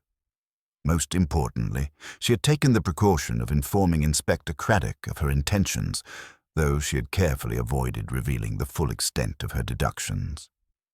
The inspector, positioned discreetly in the vicarage next door, would be within earshot should matters take a dangerous turn. The gathering storm. As 4 o'clock approached, Miss Marple's guests arrived with the punctuality of people who could no longer afford to appear uncooperative. The atmosphere in her drawing-room was charged with barely concealed tension, conversation fluttering like trapped birds, never quite settling on safe ground. Mrs. Thornfield fussed with her gloves, her usual elegant composure betrayed by trembling hands. Mr. Hartwell shifted uncomfortably, his bluster replaced by wary anxiety. Miss Blackwood sat with rigid precision, her eyes carefully avoiding direct contact with her companions. Lady Constance maintained her imperious bearing through visible effort, her fingers working restlessly at her handbag as if it contained something precious and fragile. Miss Marple presided over the tea service with characteristic calm, allowing the small talk to run its course while her pale blue eyes catalogued every gesture, every glance, every pregnant pause. She noted how Lady Constance's gaze kept returning to the brown paper parcel, and how her right hand moved unconsciously to adjust the pearl-headed hat pin securing her elegant hat. The gentle unraveling. "It's such a pity about poor Silas Weatherby," Miss Marple began, her voice soft, but carrying clearly through the strained silence. "He was, in his own way, a very conscientious man, so thorough in his duties, so committed to the truth even when it proved inconvenient for others." She paused, allowing her words to settle like dust on still water.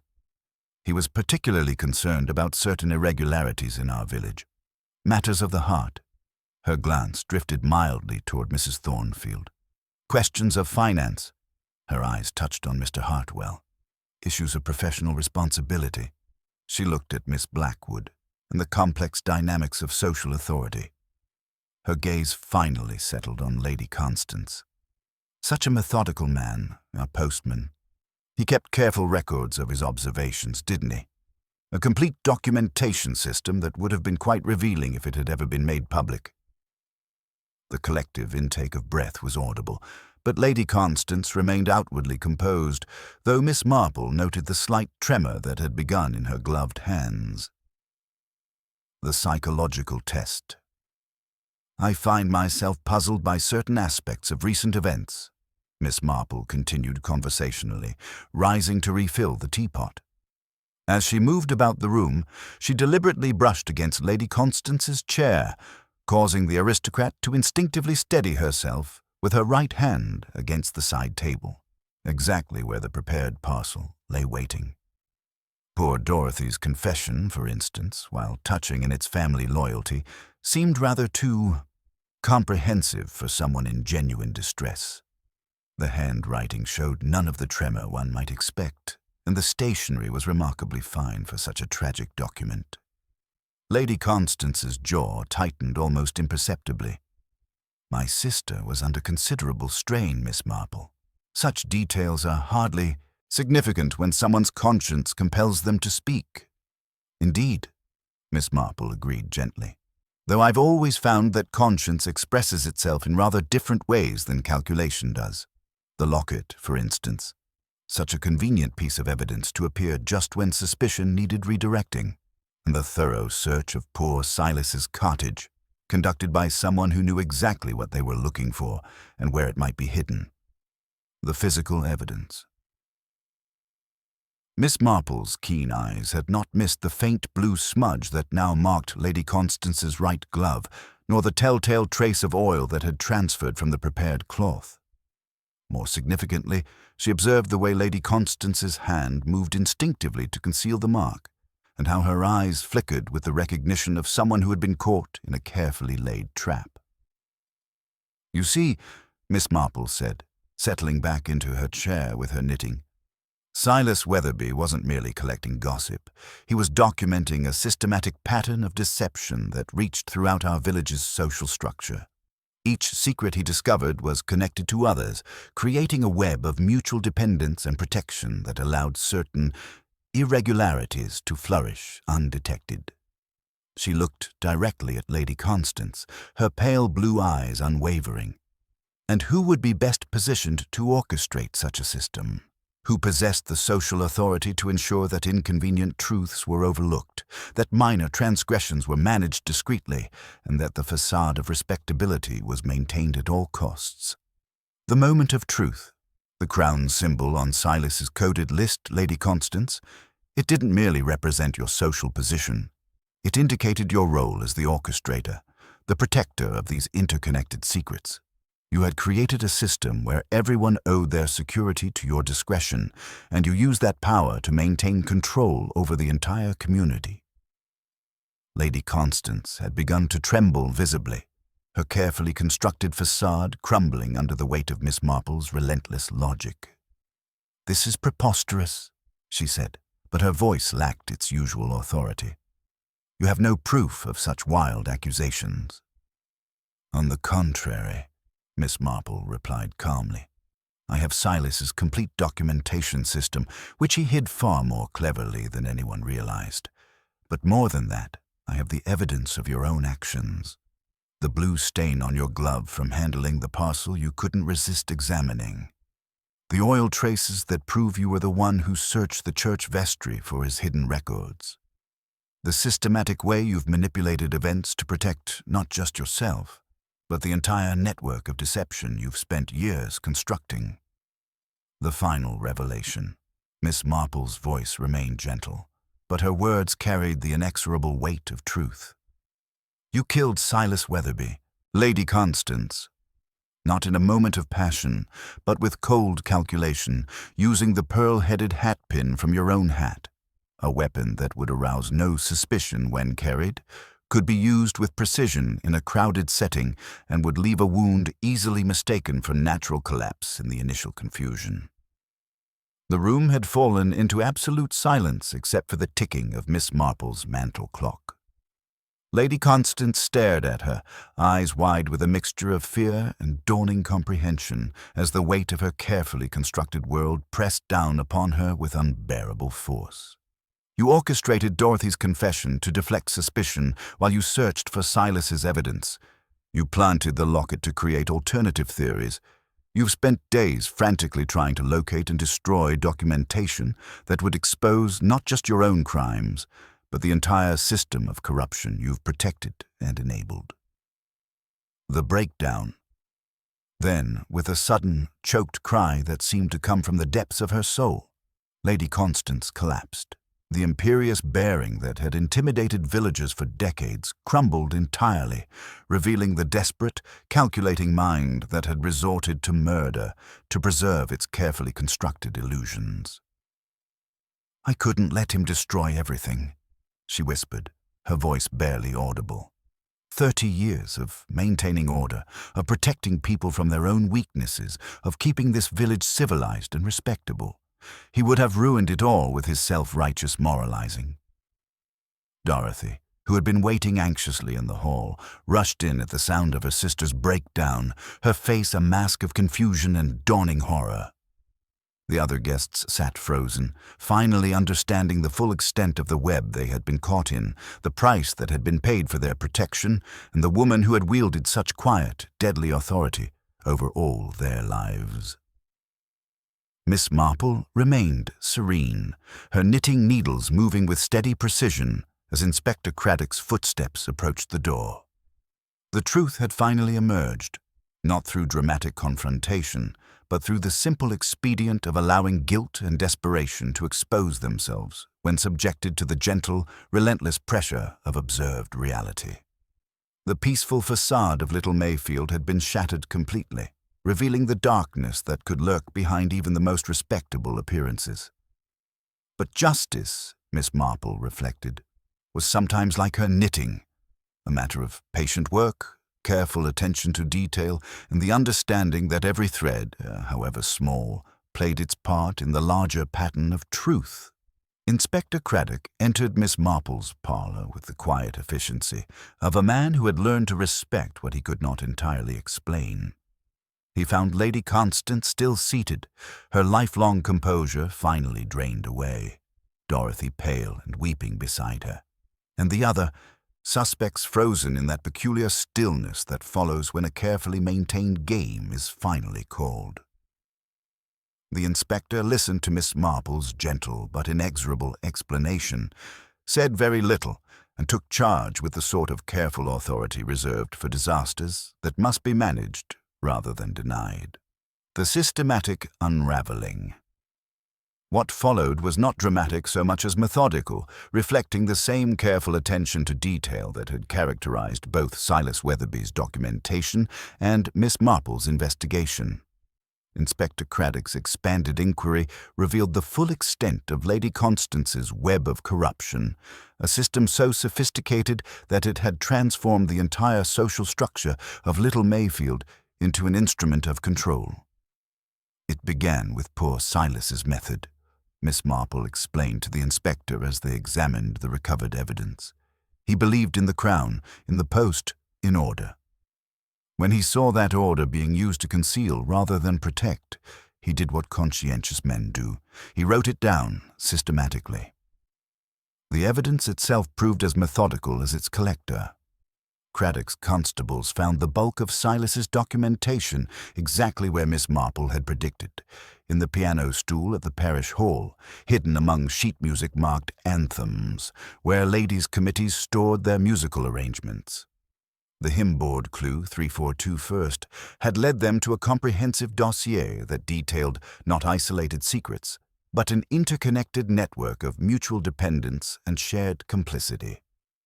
The web of control. Silas's meticulous records revealed how Lady Constance had transformed natural human frailties into instruments of systematic manipulation. His coded symbols told their own story. The heart for Mrs. Thornfield's passionate correspondence with a married artist, carefully concealed through Lady Constance's intervention. The pound sign for Geoffrey Hartwell's agricultural frauds, covered up through private funds that ensured his grateful compliance. The cross for Miss Blackwood's falsified student records, protecting a promising young man while binding the school mistress through shared guilt. And the diamond for Dorothy's unwitting role as messenger and enforcer, her gentle nature exploited to maintain the system's operation. She traced payments from a private fund administered by Lady Constance to cover shortfalls at Hartwell Farm, Inspector Craddock noted, consulting the recovered documents. Repayable in theory, if crop yields matched the numbers on official forms. She documented the letter of recommendation Miss Blackwood rewrote after Dorothy, at her sister's urging, intercepted the original for safe-keeping and alteration. Most damning of all was the evidence of Lady Constance's role as orchestrator, not merely protecting individual secrets, but creating a system where everyone's security depended on her discretion. She had built her authority, not on legitimate social position alone, but on the careful cultivation of mutual dependence that made resistance impossible and exposure unthinkable. The elegant crime. The investigation revealed the sophisticated calculation behind Silas's murder. Lady Constance had used her position as a village organizer to ensure her presence at the fete would seem natural, her pearl-headed hat pin providing the perfect weapon, something she could carry without suspicion, use with precision in a crowded setting, and withdraw without detection in the immediate confusion that followed. "A hat pin is like a knitting needle," Miss Marple observed gently. "It may look innocent, but in the right hands it can be precise." A crowded platform, a moment when a man leans forward to display his papers, a woman steps close as if to steady herself. The sharp sound that was heard was wood protesting under shifting weight, not a firearm. The puncture was between ribs, angled upward, the kind of blow delivered by someone who knows crowds and knows how to move through them without attracting notice. The choice of timing had been equally calculated. By waiting until Silas mounted the platform to make his dramatic announcement, Lady Constance had ensured maximum chaos in the aftermath, providing cover for her swift collection of scattered evidence while establishing the apparent naturalness of his collapse. The human cost. Perhaps the most tragic aspect of the case was the revelation of how Lady Constance had manipulated her own sister's devotion to family honor. Dorothy's genuine distress at the scandal threatening their name had made her the perfect scapegoat, someone whose sacrifice would be accepted as believable and whose fragile mental state would preclude serious prosecution. The staged confession had been crafted with the same attention to detail that characterized all of Lady Constance's manipulations. Expensive stationery from her own desk, a perfectly composed narrative that explained away every inconsistency, even the gas tap wiped clean and the window latch softened with wax to make a last-minute dash for air seem plausibly spontaneous. "Dorothy has always been more useful than people realize," Lady Constance had said during her final interview, her voice carrying neither remorse nor affection, only the cold assessment of someone who had viewed even family relationships as tools to be employed. When conscience compels one to act, the words often come with surprising clarity, especially when one has help composing them. The community's reckoning, the arrest of Lady Constance, sent shockwaves through Little Mayfield that reverberated far beyond the immediate circle of her victims and collaborators. The woman who had dominated village life for 3 decades, who had been consulted on every important decision and deferred to in every social situation, was revealed as someone capable of cold-blooded murder to protect her carefully constructed system of control.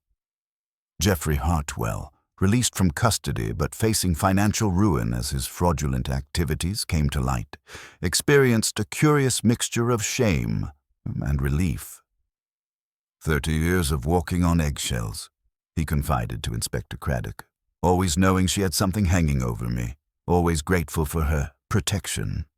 I never realized the price others were paying for my security. Mrs. Thornfield withdrew from village society entirely, her romantic correspondence now seeming trivial compared to the blood that had been shed to conceal it. Miss Blackwood struggled with the knowledge that her professional compromises had contributed to a system that had ultimately claimed an innocent life, while Dorothy, freed from her sister's manipulation, collapsed under the weight of understanding her unwitting complicity. Miss Marple's reflections. As autumn deepened into winter and Little Mayfield began the slow process of rebuilding its shattered sense of community, Miss Marple found herself reflecting on the complex nature of human wickedness and the price of maintaining facades. She had encountered many criminals in her long experience, but few had demonstrated such sophisticated manipulation of social dynamics or such calculated exploitation of human weakness. Sitting in her garden with her knitting, watching new growth emerge from winter's dormancy, she contemplated the patterns that had emerged from this case. Lady Constance's crime had been more than simple murder. It had been the systematic corruption of an entire community's moral structure, the transformation of natural human frailties into instruments of control. "People are much the same everywhere," she murmured to herself, her knitting needles moving with steady precision. "They do wrong, not like villains in books, but like neighbors, out of fear, out of pride, out of a desire to keep what seems good from being spoiled. Poor Silas tried, in his blunt, devoted fashion, to make the pattern plain. He paid for that with his life. But he also left behind the means to mend what could be mended. The enduring questions, the pearl-headed hat-pin that had killed Silas Weatherby had been more than a weapon. It had been a symbol of the refined brutality that could lurk beneath the most civilized surfaces. Lady Constance had maintained her position through violence disguised as respectability, using the very symbols of social authority to commit murder while preserving the appearance of propriety. Miss Marple reflected on the curious irony that in a village where everyone claimed to know everyone else's business, the most dangerous secrets had remained hidden until a methodical postman had begun to document them systematically. The peaceful facade of village life had been permanently altered by the revelation of what lay beneath its surface. But perhaps what emerged might prove more genuinely peaceful than what had come before. The quiet resolution. As spring returned to Little Mayfield, bringing with it the annual cycle of renewal and growth, the village began to rebuild itself on foundations of truth rather than fear. The post was delivered by a new man who did not yet know everyone's handwriting. The fêtes resumed with less elaborate organization but more genuine community spirit, and gradually, carefully, trust began to grow again between neighbors who had learned to value honesty over respectability. Miss Marple, ever watchful but never judgmental, observed this process with the patient understanding of someone who had seen human nature in all its complexity. The village would never be quite the same. Such places never were after a great unmasking, but it might, in time, become something better. A community built on mutual support rather than mutual complicity, on transparency rather than authority, and on the understanding that real respectability came not from hiding human frailties, but from facing them with courage and compassion. The postman who had delivered secrets he shouldn't have known had, in the end, delivered the greatest secret of all, that truth, however painful, was ultimately more valuable than the most elegant deception. His legacy lived on, not in the documentation he had compiled, or the corruption he had exposed, but in the reminder that genuine peace could only be built on honest foundations. As the church bells chimed the hour with their customary serenity, Miss Marple reflected that human nature remained a landscape of hidden depths, capable of both great kindness and profound darkness. It was in understanding these complexities, she knew, that one truly came to know not just the world, but the enduring importance of watching carefully, thinking clearly, and never allowing the comfortable appearance of respectability to obscure the sometimes uncomfortable reality of truth. The mystery of the postman who delivered secrets he shouldn't have was solved, but the larger mystery of human nature, with all its capacity for both corruption and redemption, continued to unfold in the daily life of Little Mayfield, where Miss Marple would remain ever vigilant, ever understanding, and ever ready to unravel the next tangled skein of human behavior that might threaten the genuine peace her community was slowly learning to build. The weight of Miss Marple's accusations settled over the parlor like dust after an explosion, each word finding its mark with the precision that had characterized her entire investigation. Lady Constance Fairfax sat rigid in her chair, her carefully maintained composure finally beginning to crack under the relentless pressure of accumulated evidence and inexorable logic. The final confrontation. "You see, Lady Constance," Miss Marple continued with gentle but implacable certainty, "poor Dorothy's confession was indeed a masterpiece, but not of remorse. It was a masterpiece of manipulation, crafted by someone who understood exactly what needed to be said to satisfy official inquiry while protecting the real culprit." The blue stain on Lady Constance's glove seemed to burn like a brand, visible evidence of her desperate attempt to assess what Miss Marple might know. The oil traces that had transferred from the prepared cloth told their own story of midnight searches and frantic evidence gathering. Most damning of all was the pearl-headed hat-pin that still secured her elegant hat, the very weapon that had ended Silas Weatherby's life. The murder itself required someone with intimate knowledge of village dynamics, Miss Marple explained, her knitting needles moving with steady precision as she spoke. Someone who could approach Silas on that platform without arousing suspicion. Someone whose presence would seem natural and helpful rather than threatening. She looked directly at Lady Constance, her pale blue eyes reflecting decades of accumulated understanding about human nature in its most deceptive forms. A hatpin thrust upward between the ribs, angled precisely to reach the heart. It requires not just proximity, but considerable anatomical knowledge. The sort of knowledge that comes from years of tending to injured servants and estate workers, wouldn't you say? The psychological unraveling. Mrs. Thornfield had begun to weep quietly, her elegant composure dissolving as she finally understood the true cost of the protection she had accepted so gratefully. Mr. Hartwell stared at Lady Constance with dawning horror, realizing how completely he had been manipulated. Miss Blackwood sat frozen, her professional instincts warring with the devastating recognition of how thoroughly she had been used. But it was Dorothy's reaction that proved most telling. The gentle woman who had sacrificed herself to protect her sister's reputation now stared at Lady Constance with growing comprehension, her face cycling through confusion, disbelief, and finally a terrible understanding of how completely her devotion had been exploited. "Constance," Dorothy whispered, her voice barely audible above the ticking of Miss Marple's mantel clock. "You made me believe. I protected you," Lady Constance snapped, her imperious mask finally slipping to reveal the calculating desperation beneath. "I protected all of you. Do you think this village would have survived if every petty scandal, every small transgression, every human weakness had been exposed to public scrutiny?" The systematic revelation. Miss Marple's voice remained steady, almost conversational, as she laid out the final pieces of evidence.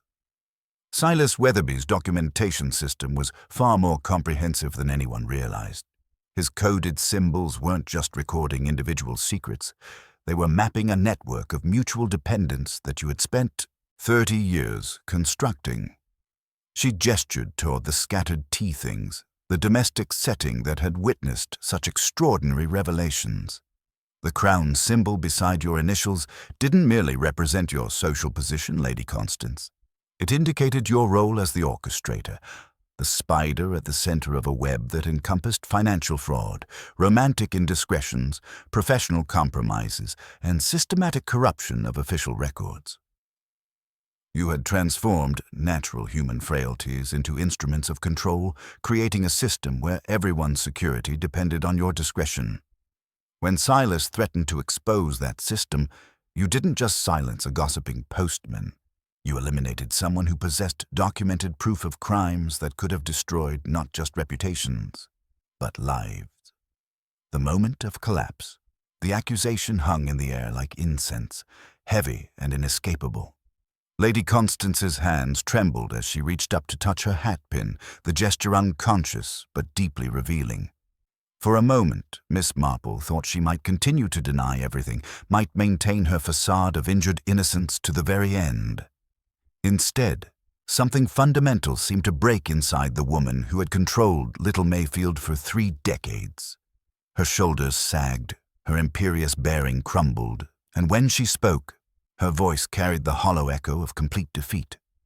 "He wouldn't listen to reason," she said quietly, her gaze fixed on some middle distance that seemed to contain the wreckage of her carefully constructed world. "I tried to explain that some things were better left undisturbed, that the village functioned because certain accommodations had been made. But he was so righteous, so determined to expose everything without regard for the consequences." The human cost. Dorothy's soft cry of anguish cut through the confession like a blade. "You killed him, Constance. You actually killed him, and then you let me—" Her voice broke entirely, the full horror of her manipulation finally becoming clear. "I protected this family's honor." Lady Constance's voice rose with desperate authority, but the words rang hollow in the small parlor. I maintained order. I kept the peace, if that meant making difficult choices, if it meant sacrificing one troublesome man to preserve the welfare of an entire community. Then so be it. Miss Marple observed the other suspects with compassionate understanding. Each had been trapped in Lady Constance's web, their own small transgressions transformed into chains that bound them to her will. They had been victims as much as collaborators, their gratitude for protection blinding them to the true cost of that security. The arrival of justice.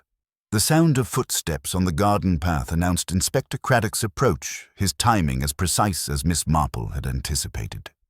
The inspector entered to find a tableau that required no explanation. Lady Constance's confession had been overheard through the open window, witnessed by neighbors who had gathered in growing concern as voices rose within the cottage. "Lady Constance Fairfax," Inspector Craddock said formally, "I am arresting you for the murder of Silas Weatherby. You are not obliged to say anything, but anything you do say may be taken down and used in evidence." She rose with as much dignity as she could muster, her hand automatically adjusting her hat one final time. The pearl-headed hat-pin caught the afternoon light, its innocent appearance now forever transformed by the knowledge of what it had done. The immediate aftermath. As Lady Constance was led away, the remaining villagers sat in stunned silence, each grappling with the revelation of how completely they had been deceived.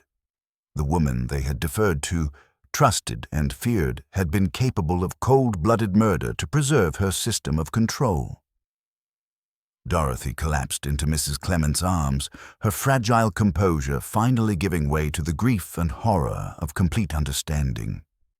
The others began to file out quietly, each carrying the burden of knowledge about their own complicity in the web of deception that had made murder seem preferable to exposure. Miss Marple remained in her chair, her knitting finally still in her lap, watching through her window as the police car disappeared down the lane. The peaceful facade of Little Mayfield had been shattered completely, but perhaps what emerged from the wreckage might prove more genuinely peaceful than what had come before. Reflections on Truth. As evening shadows gathered over the village green, Miss Marple reflected on the curious nature of respectability and the price of maintaining facades. Lady Constance had built her authority not on legitimate social position alone, but on the careful cultivation of mutual dependence that made resistance impossible and exposure unthinkable. The pearl-headed hat-pin that had killed Silas Weatherby had been more than a weapon. It had been a symbol of the refined brutality that could lurk beneath the most civilized surfaces. In the end, the very symbols of social authority had been used to commit murder while preserving the appearance of propriety. The mystery of the postman who delivered secrets he shouldn't have known was solved, but the larger questions about human nature and the corruption of power would linger long after the immediate crisis had passed.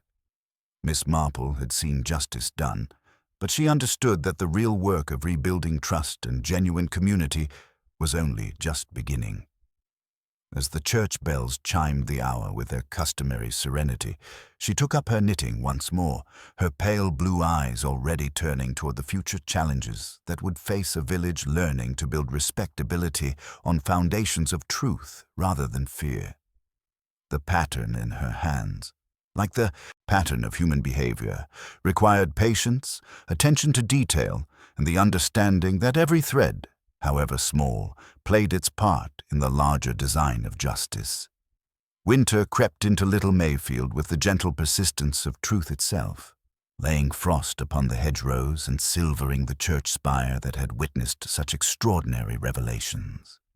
The harvest bunting had long since been packed away, but its memory lingered like the faint outline of a scar, visible to those who knew where to look, invisible to casual observers.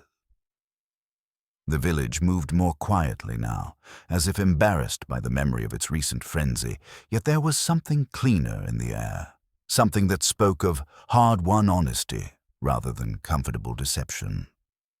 The trial and final reckoning. The county courthouse had rarely seen such a sensational case as that of Lady Constance Fairfax, and the proceedings drew spectators from villages across the district. Miss Marple attended each day, her knitting bag in hand, observing with the same patient attention she brought to all human dramas. The evidence was overwhelming in its methodical precision. Silas Weatherby's comprehensive documentation, the pearl-headed hat-pin with its microscopic traces of blood, the blue stain that had betrayed Lady Constance's desperate attempt to assess what secrets might have been exposed. Dorothy Fairfax's testimony proved the most devastating, not for any accusations she made, but for the heartbreaking revelation of how completely her devotion had been exploited. She spoke in barely audible tones about years of carrying messages, delivering warnings, and serving as an unwitting enforcer for a system she had never fully understood. When the defense counsel attempted to portray Lady Constance as a woman driven to desperate measures by family honor, Dorothy's quiet dignity provided the most eloquent refutation possible. The jury deliberated for less than 2 hours. Lady Constance heard the verdict of guilty with the same imperious bearing that had characterized her entire life, though Miss Marple observed the slight tremor in her hands as the judge pronounced the sentence of life imprisonment.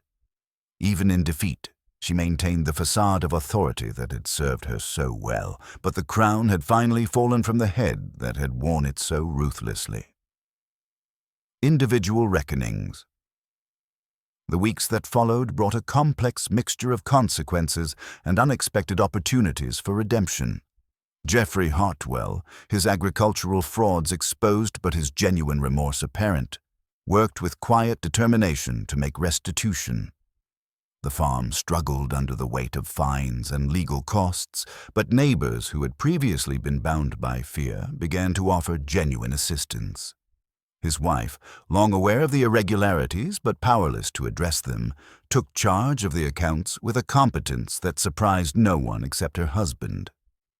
Mrs. Agatha Thornfield faced the most difficult choice of all. Her romantic correspondence, once the source of such anxiety, now seemed trivial compared to the blood that had been shed to conceal it. After months of painful self-reflection, she made the courageous decision to remain in Little Mayfield, selling her grand house at Rosemary Cottage, but staying in a modest flat above the bakery. When she finally emerged from her self-imposed isolation, it was with a quiet dignity that spoke of someone who had confronted her own vanity and found the strength to move beyond it. Miss Letitia Blackwood faced the most serious professional consequences as her falsification of student records came under official scrutiny. She lost her pension and faced potential criminal charges, but the community's growing understanding of how completely they had all been manipulated led to a remarkable display of collective support. The library committee not only refused her resignation but created a new position specifically designed to utilize her teaching skills with village children, work that proved more fulfilling than any she had done in her official capacity. Dorothy's transformation. Perhaps the most remarkable change came in Dorothy Fairfax herself. Freed from her sister's domination and the burden of unknowing complicity, the timid woman began to discover reserves of strength that had been suppressed for decades. She sold the imposing Fairfax house, using the proceeds to establish a fund for village improvements that would bear Silas Weatherby's name. The transformation was gradual but profound. The nervous, fluttering creature who had lived in her sister's shadow emerged as a woman of quiet competence and unexpected moral courage. Miss Marple observed this metamorphosis with particular satisfaction, recognizing in Dorothy's journey the sort of genuine strength that had nothing to do with social position or accumulated secrets. The woman who had been willing to sacrifice herself to protect her sister's reputation had found the moral courage to build something positive from the wreckage of her former life. The community's slow healing. The social hierarchy that had defined Little Mayfield for generations fractured and reformed in unexpected ways. The old deference to the great house was gone, replaced by a cautious independence that spoke of lessons learned through bitter experience. Village committees met with unprecedented transparency, leaving their minutes open on tables where anyone might read them. Dr. Haydock learned to say, "We shall see," before pronouncing medical certainties, while Mrs. Clement discovered that managing a genuinely democratic fete committee was exhausting, but ultimately more satisfying than the old system of unquestioned authority. Yet the healing was neither swift nor complete. Trust, once broken, proved difficult to rebuild. Every conversation carried undertones of wariness, every gesture was examined for hidden meanings. Every friendship was tested by the knowledge of how easily people could be deceived. Some villagers struggled with the revelation that their comfortable world had been built on foundations of mutual blackmail rather than genuine community spirit. Memorial and remembrance. As spring returned to Little Mayfield, the village erected a modest memorial to Silas Weatherby in the churchyard. A simple stone that read, "A faithful servant who believed in truth." The inscription was Dorothy's suggestion, approved unanimously by a parish council that now conducted its business with unprecedented openness. The dedication ceremony drew a crowd that overflowed the Norman porch. The vicar, steady and saddened, spoke of duty and truth born quietly, virtues that, when pressed hard enough, could prove dangerous to both the holder and the held. Mrs. Pembroke wept into a handkerchief starched to transparency, while Inspector Craddock stood apart, not from official reserve, but from genuine respect for a man who had died trying to do what he believed was right. The new postman, a cheerful young man from much doving, attended the service with appropriate solemnity.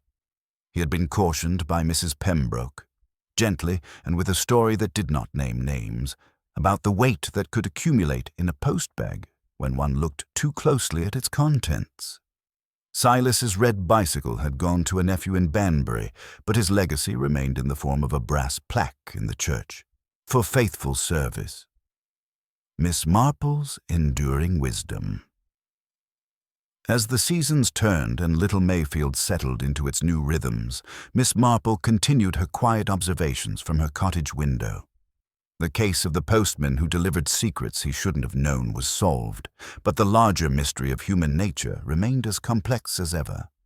She had learned through this investigation, as through so many others, that the most dangerous criminals were often those who appeared most respectable, most trusted, most above suspicion. Sitting in her garden with her knitting, watching the same oak tree under which she had first observed the events that led to tragedy, Miss Marple reflected on the patterns that had emerged. People were much the same everywhere, capable of both great kindness and profound selfishness, often within the same individual. Lady Constance had not been a monster of melodrama, but a woman driven by a desperate need to maintain control, confusing respectability with genuine virtue and a carefully constructed facade with the robust reality of an honest life. "Evil rarely arrives wearing a mask," she murmured to herself, her pale blue eyes gazing out at the familiar patterns of her garden. "It grows from good purposes coaxed into wrong shapes, from helpfulness turned into dominion, from secrets kept for the best until the best can no longer breathe." Poor Silas, in his blunt, devoted fashion, tried to make the pattern plain. He paid for that with his life, but he also left behind the means to mend what could be mended. The continuing watch. The pearl-headed hatpin that had killed Silas Weatherby lay now among exhibits in a county evidence box, transformed from ornament to instrument to symbol. It served as a reminder that refined brutality could lurk beneath the most civilized surfaces, that the very symbols of social authority could be perverted into instruments of violence while preserving the appearance of propriety. As the church bells chimed the hours with their customary serenity, Miss Marple took up her needles once more, her patterns requiring the same patience and attention to detail that had served her so well in unraveling human mysteries. The village around her was learning to build respectability on foundations of truth rather than fear, transparency rather than authority, and genuine community spirit rather than the false security of mutual complicity. The pattern complete, The mystery of the postman who delivered secrets he shouldn't have known was solved, but the greater mystery of human behavior, with all its capacity for both corruption and redemption, would continue to unfold under Miss Marple's watchful eye. She had seen wickedness exposed and justice served, but more importantly, she had witnessed a community's painful journey from comfortable deception to uncomfortable truth. Little Mayfield would never be quite the same. Such places never were after a great unmasking, but it might, in time, become something better. A village where children could race on the green without looking over their shoulders, where the church bells sounded less like a summons and more like a timepiece marking hours that belonged to everyone, where genuine peace was built on honest foundations rather than the elegant lies that had once passed for respectability. Miss Marple's needles clicked softly in the afternoon sun, creating patterns that depended upon what one repeated without noticing. One corrected them not by unpicking the world, she reflected, but by seeing what one had done and choosing differently on the next row. In Little Mayfield, as in villages everywhere, they would choose differently now. The postman who had delivered secrets he shouldn't have had in dying delivered something far more valuable, a reminder that truth, faced squarely, was the beginning of genuine peace, and that the most important mysteries were not those found in books, but in the daily drama of human hearts struggling between darkness and light. The pattern was complete, but the greater work of human understanding would continue, watched over by an elderly lady who knew that the price of genuine tranquility was eternal vigilance against the comfortable deceptions that could so easily masquerade as respectability. In her knitting, as in her detection, Miss Marple understood that every thread, however small, played its part in the larger design of truth and justice,